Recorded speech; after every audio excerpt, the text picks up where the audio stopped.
नमस्कार कक्षा 11 के विद्यार्थी, आप सबका बहुत बहुत स्वागत है यूपी बोर्ड क्लासेस में, जहां पे आपको यूपी बोर्ड के सिलेबस के अंदर वीडियो लेक्चर मिलता है। मेरा नाम है प्रशांत और आज हम कक्षा 11 की गणित पाठ 8 द्विपद प्रमेय की प्रश्नावली 8.2 के प्रश्न संख्या 7 से लेके 14 तक 12 तक 7 से लेके 12 तक करने वाले हैं इस वीडियो में। पर उसके पहले आपको समझना है मध्यपद। वैसे तो मैंने एक बार समझा दिया है, पर यहां पे आप समझ लो मध्यपद क्या होता था। जो भी आपका बाइनोमियल्स द्विपद प्रमेय द्विपद जो भी दिया गया होता है उसका प्रसार करते हैं तो उसके बीच वाला पद आपको बताना होता है। और वो मध्यपद दो चीजों पे डिपेंड करता है। वो डिपेंड करता है एन के मान पे। एन क्या है? एन अगर सम संख्या होता है तो एक मध्यपद होता है, अगर एन विषम संख्या होता है तो दो मध्यपद होता है। ठीक है, अब उन्हें निकालते कैसे हैं? तो निकालने के लिए आपका व्यापक मान वाला व्यापक पद का जो नियम था वही जनरल रूल वही लगेगा, पर उन्हें पता करना होता है कि कौन से संख्या पर है। ठीक है, इसकी पोजीशन क्या है, वो चीज हमें इन नियमों के द्वारा पता चल जाता है, मध्यपद के नियम से। तो अगर n क्या है, अगर आपका सम है तो एक मध्यपद होगा और उसको निकालने का क्या फॉर्मूला है? n। जो भी n दिया गया, ऊपर जो घातें दी गई होती हैं वो दिया गया है, उसे क्या करो बटा 2 कर दो और एक उसमें जोड़ दो। ठीक है, तो ये आ जाएगा आपका मध्यपद वाला कि कौन सा वाला है। अब वो वाला निकालने के लिए आपको व्यापक मान वाला नियम लगाना पड़ेगा। उसके बाद n अगर विषम है तो तब उस जगह पे दो मध्यपद होते हैं, तो उनका पता करना है कि कौन से पोजीशन पे हैं, वो कौन से पद हैं। तो उसको बताना है पहले तो n+1/2 कर दो, एक यहां से पता चल जाएगा और उसके जस्ट एक आगे दूसरा होता है तो इसी में एक जोड़ दो तो आपका ये आ जाता है अगला वाला। ठीक है, इसी को n+3/2 भी मिलेगा, आपको मिल सकता है बुक में। तो चलिए अब इसके बाद हम प्रश्न को करते हैं। निम्नलिखित प्रसारों में मध्यपद ज्ञात कीजिए। 7वें और 8वें को बोला, इसका आपको मध्यपद निकालना है। तो 7वें में देखो 3 - x²/6 है, इसकी घात क्या है? 7। n क्या है? 7 है। 7 क्या है? सम संख्या या विषम संख्या है? तो ये क्या है? विषम संख्या है। विषम संख्या है तो इसके मध्यपद कितने होंगे? 2 होंगे। ठीक है, n क्या है? 7 है, विषम संख्या है तो मध्यपद कितने हो जाएंगे? 2, ये और ये होंगे।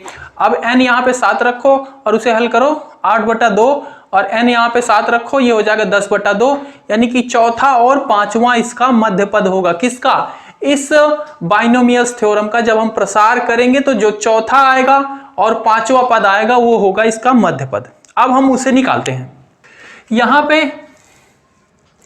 पे देखना, ये x की घात 3 है, मैंने x की घात 2 लिख दिया था। ठीक है, x की घात 3 है ये। ठीक है, उसके बाद आपको पता चल चुका था कि चौथे पद और पांचवें पद पे आपका ये मध्यमान है। ठीक है, मध्यपद है तो इसको निकालने का वही नियम लगाएंगे T4, और जब चौथा पद बोला यानी कि r का मान क्या होगा? वहां पे 3 होगा, तो ये 3 + 1 हो जाएगा। उसके बाद आपको पता है व्यापक पद निकालने का NCR (a⁻n−r)(br), ये हो जाएगा। अब यहाँ पे n क्या है? n आपको दिख रहा है 7, r क्या है? r आपको 3 दिख रहा है। a की जगह पे क्या है? 3 है और b की जगह पे क्या है? पूरा माइनस वाला x³ माइनस का। ठीक है, तो वो सारे मान हमने रख दिए और यहाँ पे n-r किया, यानी कि 7 में से 3 गया तो कितना आया? 4 आया, और यहाँ पे r था ही यानी कि 3 हो गया। यहाँ तक बिल्कुल कैलकुलेशन में कोई दिक्कत नहीं होनी चाहिए। ठीक है, अब देखो यहाँ पे ये क्या है? माइनस में है, माइनस में है और इसकी घात क्या है? 3 है। कोई भी चीज जब माइनस में होती है और उसकी घात जो हो अगर विषम संख्या होती है तो वो माइनस में ही रहती है, यानी कि ये पूरा का पूरा पद माइनस में ही रहने वाला है, तो मैंने माइनस सबसे पहले लगा दिया। ठीक है, और फिर ये 4(7c3) इसको एक्सपेंड किया मैंने शॉर्ट ट्रिक से। आप चाहो तो जो नियम है उसके अनुसार भी कर सकते हो। तो ये 7 को मैंने 3 बार घटाते हुए लिखा, 7, 6, 5, और ये 3 का नीचे फैक्टोरियल कर दिया। ये जो दिया गया होता है नीचे जो दिया गया होता है, इसको जितनी बार ये कह रहा है 3 बार घटाते हुए लिख दो और नीचे वाले का फैक्टोरियल कर दो। ठीक है, ऐसा बन गया। और ये 3 की घात 4 थी तो इसे मैंने 4 बार मल्टीप्लाई कर दिया। अब देखो यहां से क्या क्या कट जाएगा, तो ये वाला 3 से ये 3 कट गया, 2 से ये कट गया, बाकी आप देख लो काटा पीटा करोगे, काटा पीटा करने के बाद जो बचेगा। और यहाँ पे देखो ये 3 त्रिक का 9, घातें क्या होती हैं? जब घात में होता है तो ये जुड़ जाती है, एक के ऊपर एक घात होगी, जुड़ जाएंगी और यहाँ पे आ जाएगा माइनस का 105/8 x की घात 9। ठीक है, उसके बाद T5 यानी कि पांचवें पद को आपको निकालना है, वो भी मध्यपद है। तो वहां पे r क्या होगा, r एक कम होता है, जिस पद के बारे में बोला जा रहा है उससे r एक कम हो जाता है, तो यहाँ पे 4 + 1 हो जाएगा, यानी कि r यहाँ पे क्या हो गया 4 हो गया। बाकी वही सेम फॉर्मूला, a की जगह पे 3, 7 में से 4 गया 3, b की जगह पे -x³/6 की घात 4 हो जाएगा। और फिर ये मैंने इसको 7 को क्या किया, 4 बार घटाते हुए लिखा, 7 6 5 4, और नीचे क्या हो जाएगा 4 का फैक्टोरियल हो गया। अब यहाँ पे देखो ये माइनस में है, इसकी घात क्या है, कुल ये माइनस है, इसकी घात क्या है 4 है, यानी कि सम संख्या, ये पूरा का पूरा धनात्मक हो जाएगा, यानी कि पूरा का पूरा धनात्मक आएगा। और ये वाला ऋणात्मक आया था, क्यों आया था, क्योंकि इसकी घात क्या थी, विषम थी, ठीक है। अब उसके बाद एक्सपेंड कर दिया, 3 को 3 बार लिख दिया गुणे में, और ये क्या हो जाएगा 4 3 12, ऐसे घातें होती हैं जब x की ऐसे कुछ हो, तो ये हो जाता है x, ऊपर की घातें जो होती है दोनों मल्टीप्लाई हो जाती हैं, तो वही मल्टीप्लाई हो जाएगा, यानी कि 12 हो जाएंगी। और 6 को आप 4 बार लिख दोगे गुणे में, और उसके बाद काटा पीटी करोगे, काटा पीटी करने के बाद सब कट जाएगा, ऊपर क्या बचेगा, ये 7 बचा है और 5 बचा है, तो 7 × 5 = 35, और नीचे यहाँ पे 2, ये 2 6 गुणा करेंगे 48, और x की घात ये, तो ये इसके 2 मध्य पद आ जाएंगे। सेम इसी तरीके से 8वां करना है, मैं आपको करके दिखा देता हूं वो भी।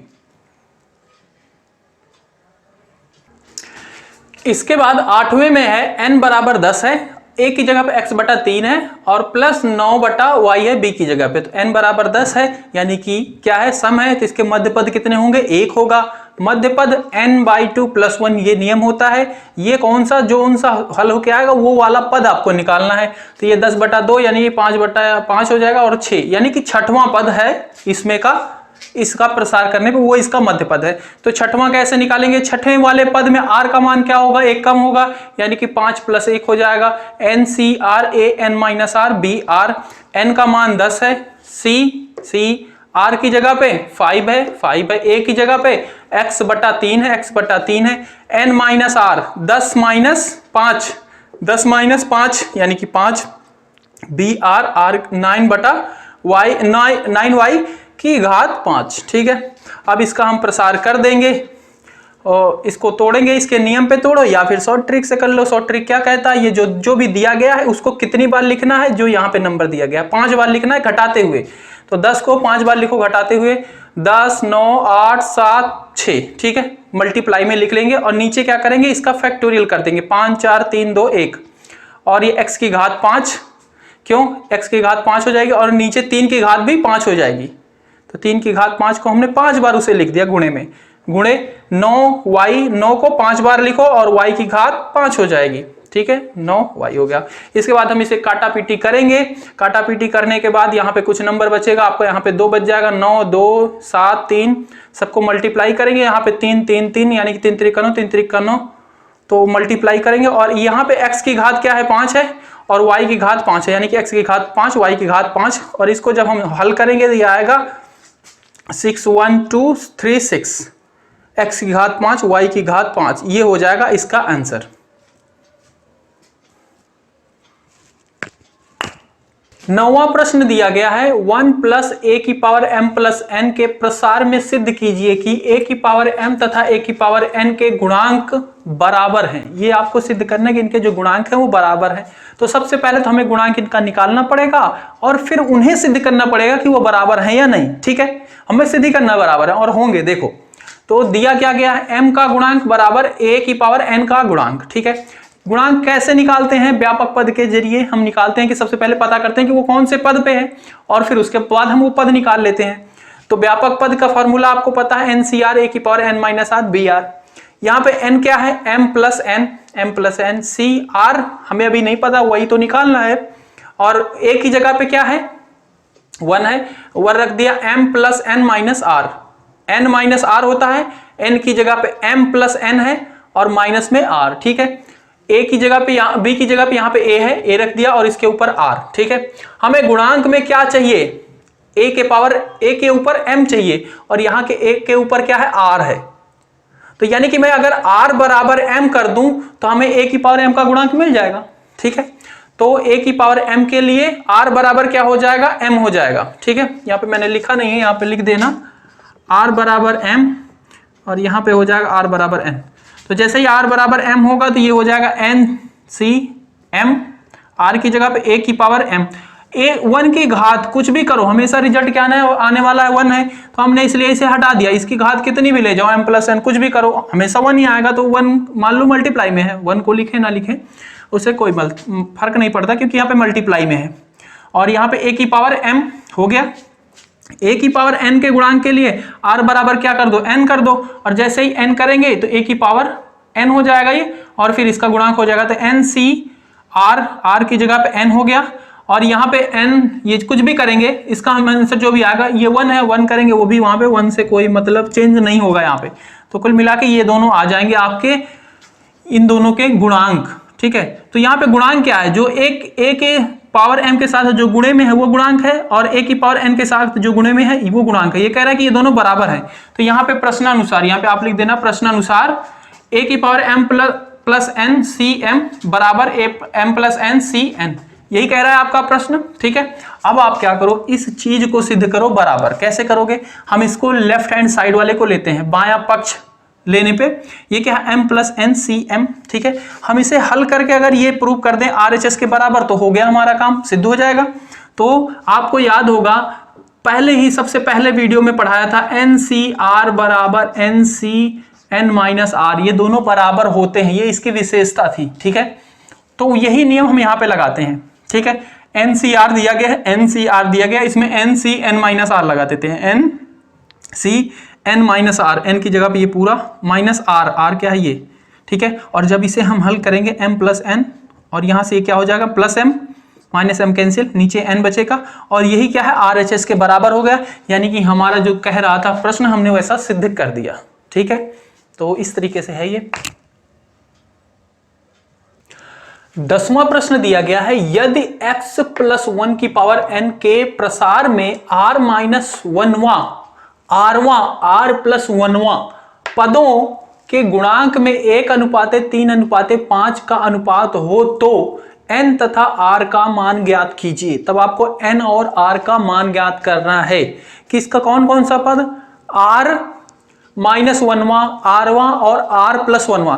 अगर जोन सा पद पूछा जाता है, जो भी पद पूछा जाता है, r का मान क्या हो जाता है, 1 कम हो जाता है उसमें, ठीक है।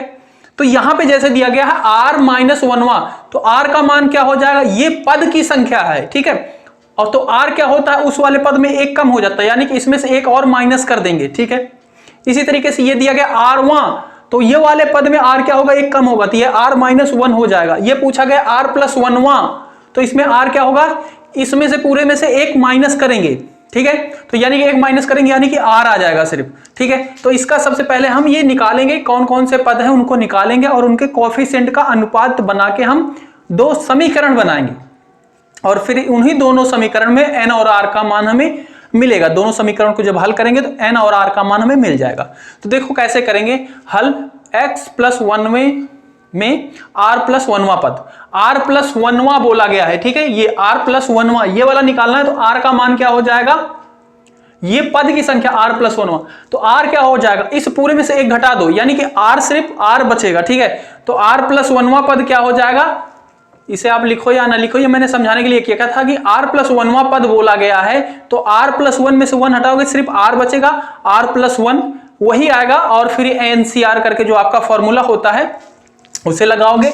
a की जगह पे a b जो भी है ये रखेंगे, तो n की जगह पे n ही है, c की जगह पे c, r की जगह पे r, a की जगह पे x है, x रख दिया, b की जगह पे 1 है, 1 रख दिया, ये होता है n माइनस r और r कर दिया, ठीक है। और ये 1 है तो r का मान यहाँ पे 1 का कुछ भी कर लो, कोई दिक्कत नहीं होने वाली। तो आगे आप चाहो तो सिर्फ इतना ही रख सकते हो, इसको हटा देंगे। r1 बोला गया है, r1 पद, तो इसमें r1 पद बोला गया, तो r क्या हो जाएगा, 1 कम हो जाएगा, तो ये हो जाएगा r माइनस 1 प्लस 1वां, ठीक है। अब यहाँ पे NCR, r की जगह पे r माइनस 1 आएगा, और यहाँ पे देखो r आया है सिर्फ, क्योंकि r प्लस 1वां बोला गया था, तो r आया था सिर्फ, ठीक है, 1 कम हो गया था, तो यहाँ पे r माइनस 1वां, और फिर ये x n की जगह पे n माइनस r की जगह पे r माइनस 1 कर दिया, ये ब्रैकेट मैंने लगाया है, और 1 की पावर ये r माइनस 1 आएगा, 1 का कुछ भी करो 1 ही आने वाला, इसलिए हम यहाँ पे इसे आगे नहीं लिखेंगे। फिर NCR माइनस 1, x की पावर n माइनस, ये माइनस 1 अंदर मल्टीप्लाई हो जाएगा, r तो माइनस में हो जाएगा पर प्लस 1 हो जाएगा, ठीक है। इसके बाद r माइनस 1वां पद निकालना है, तो r क्या हो जाएगा, 1 घट जाता है, r माइनस 1वां पद निकालना तो r क्या हो जाएगा, 1 घट जाएगा, यानी कि r माइनस 2 हो जाएगा, प्लस का 1 हो जाएगा। और ये व्यापक पद वाला नियम बना रहे हैं, उसके लिए किया +1, ठीक है। NCR, r की जगह पे n minus 2 x n r minus 2 और 1 b की जगह पे r माइनस 2, और फिर हम इसे यहाँ पे लिखेंगे NCR माइनस 2 x, ये क्या हो जाएगा, माइनस अंदर मल्टीप्लाई हो जाएगा, r माइनस में हो जाएगा और प्लस का 2 हो जाएगा, ठीक है। अब यहाँ पे बोला गया गुणांक। गुणांक अक्सर क्या होता है, जो भी चर पद होते हैं उन्हीं के साथ जो गुणे में हो। तो यहाँ पे आपको दिख रहा है चर पद ये है, इनके साथ जो गुणे में है वही होगा गुणांक, ठीक है। तो इस चीज को आप थोड़ा सा माइंड में रख लेना, गुणांक क्या होता है, जो चर के साथ गुणे में होता है। अब यहाँ 1 की पावर r है, ये हल होके 1 ही आ जाएगा, तो ये इसका मतलब तो खत्म ही होगा। तो यहाँ भी गुणांक क्या है, ये है सिर्फ, तो ये इनके गुणांक आ गए। अब प्रश्न के अनुसार जैसा किया गया, गुणांक के अनुपात क्या दिया गया था, TR माइनस 1वां अनुपात TR प्लस 1वां पद, ये क्या है 1:3:5, ठीक है। तो हम ये पहला वाला ले रहे हैं, TR माइनस 1वां का गुणांक, TRवां का गुणांक, इसका और इसका गुणांक का अनुपात कर दिया, यही भाग ही होता है अनुपात वास्तव में, ठीक है। ये बराबर क्या हो जाएगा, 1:3, और फिर यहां से आपका ये आ जाएगा NCR माइनस 2, TR माइनस 1 वाले का क्या आया था, NCR माइनस 2, NCR माइनस 2, और TR वाले का आया था NCR माइनस 1, NCR माइनस 1। ये इसका क्या था, गुणांक था, गुणांक हमने लिख दिया, और 1/3। और अब हम इसे आगे हल करेंगे तो यहां से एक हमारा समीकरण मिल जाएगा, ठीक है। तो NCR का फॉर्मूला होता है n factorial n minus r factorial r factorial, और यहाँ पे NCR है, ठीक है। तो यहाँ पे हो जाएगा n factorial n minus r की जगह पे क्या है r माइनस 2, तो माइनस हो के अंदर ये माइनस जब मल्टीप्लाई हुआ तो ये +2 हो गया, r माइनस 2 फैक्टोरियल हो गया। नीचे वाला NCR माइनस 1, तो n factorial n minus r minus 1, और ये माइनस अंदर मल्टीप्लाई होके प्लस में हो जाएगा, ठीक है, माइनस माइनस प्लस हो जाएगा। ये फैक्टोरियल r माइनस 1 का फैक्टोरियल बराबर में 1/3, ठीक है। यहां तक बात क्लियर है, बिल्कुल।